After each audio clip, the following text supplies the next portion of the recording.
Tagad mēs atrodamies Ramovā, 200 kvadrātmetru lielajā mājā, kur mēs vēlējāmies parādīt jums vēl vienu mūsu ferrola degļu uzstādīšanu malkas katlā vai cietā kurināmā katlā, Sime. Tajam ir 7 sekcijas, iekšpusē bija iespējams uzstādīt 6 plauktus, bet saimnieks teica, ka uzstādīs vēlāk.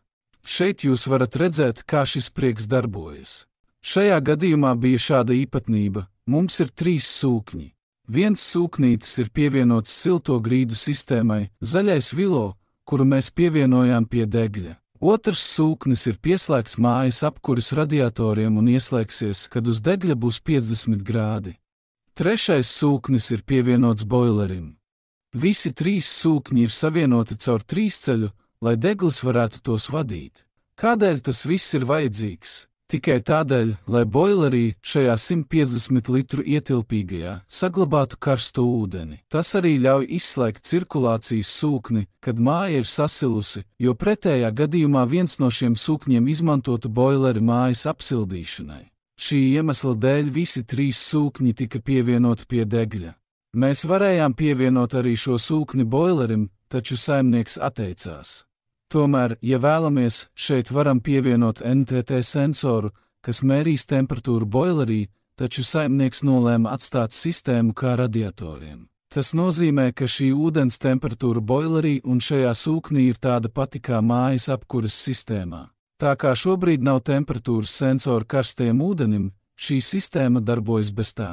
Mēs pievienojām Siemens RD 100,1 istabas termostatu, kurš pēc tam, kad telpā sasniedz 21 grādu, 6 minūšu laikā signalizēs deglim izslēgt visus 3 cirkulācijas sūkņus. Kāds šeit bija malkas patēriņš?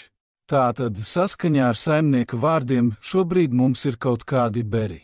Pagājušajā gadā saimnieks nopirka 22 ber kubikmetrus malkas, par ko viņš samaksāja 1270 eiro. Un, ja mēs esam uz granulām, un, kā saka saimnieks, viņam vajag 6 mēnešus apkurei, šodien cena ir 216 eiro par tonu noliktavā, attiecīgi 1296 eiro maksās apkuru uz granulām, tātad tikai par 26 eiro dārgāk ar granulām nekā ar malku, bet būs neticams komforts, jo 21 grāds tiks uzturēts visu diennakti. Ne tikai tad, kad jūs kurināsiet, un šeit vēl viena lieta – bunkuru mēs varējām uzstādīt tikai pretī šim katlam.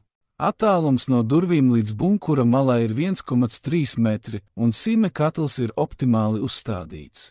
Saimnieks uzlika arī bruģi, lai bunkuru varētu novietot tuvāk un deglis būtu vieglāk tīrāms. Un lai kaut kā šeit nokļūtu, un šos vārstus viņš neizmanto, tāpēc mēs mierīgi pārcēlāmies tieši pie šīs sienas.